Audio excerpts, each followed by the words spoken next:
दोस्तों, आज हम जानेंगे सिंधु नदी तंत्र के बारे में। इस वीडियो में हम सिंधु नदी और उससे जुड़ी सभी प्रमुख सहायक नदियों, उनके उद्गम, प्रवाह और महत्वपूर्ण स्थानों को मैप एनिमेशन के माध्यम से समझेंगे।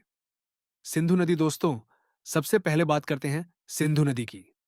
सिंधु नदी का उद्गम तिब्बत में मानसरोवर झील के पास स्थित बोखर ग्लेशियर से होता है। यह नदी उत्तर पश्चिम दिशा में प्रवाहित होती हुई भारत के केंद्र शासित प्रदेश लद्दाख में प्रवेश करती है। लद्दाख रेंज के दक्षिण में बहते हुए लद्दाख की राजधानी लेह इसी नदी के दाहिने तट पर स्थित है। आगे चलकर यह नदी कराकोरम पर्वत श्रेणी के दक्षिण से बहती हुई पाकिस्तान में प्रवेश करती है। अंततः यह नदी अरब सागर में अपना मुहाना बनाती है।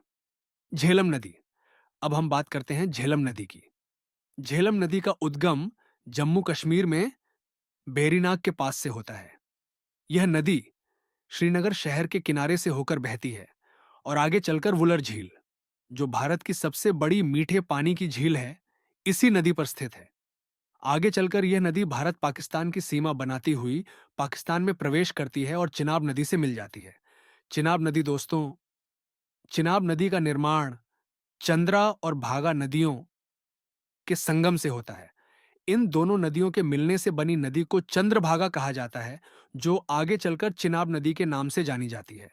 यह नदी जम्मू कश्मीर से होते हुए पाकिस्तान में प्रवेश करती है और अंततः सिंधु नदी में मिल जाती है। रावी नदी। अब बात करते हैं रावी नदी की। रावी नदी का उद्गम हिमाचल प्रदेश के कांगड़ा जिले में रोहतांग दर्रे के पास से होता है। इस नदी पर रणजीत सागर बांध स्थित है। पाकिस्तान में प्रवेश करने के बाद लाहौर शहर इसी नदी के किनारे बसा हुआ है और आगे चलकर यह नदी चिनाब नदी में मिल जाती है। व्यास नदी दोस्तों, व्यास नदी का उद्गम व्यास कुंड रोहतांग दर्रे के पास से होता है। हिमाचल प्रदेश की कुल्लू घाटी इसी नदी के किनारे स्थित है। इस नदी पर पौंग डैम बनाया गया है। पंजाब में हरी नामक स्थान पर यह नदी सतलुज नदी से मिल जाती है। सतलुज नदी, सतलुज रिवर, सतलुज नदी का उद्गम मानसरोवर झील के पास स्थित राकस ताल से होता है।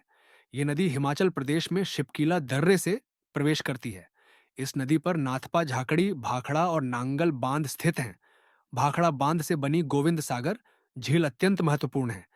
आगे चलकर सतलुज नदी पाकिस्तान में प्रवेश कर चिनाब नदी से मिल जाती है और अंततः यह जलधारा सिंधु नदी में समाहित हो जाती है। तो दोस्तों, ये था सिंधु नदी तंत्र का संपूर्ण परिचय। अगर आपको ये वीडियो पसंद आया हो तो लाइक कीजिए, चैनल को सब्सक्राइब कीजिए और कमेंट में बताइए कि अगला वीडियो आप किस टॉपिक पर देखना चाहते हैं। धन्यवाद।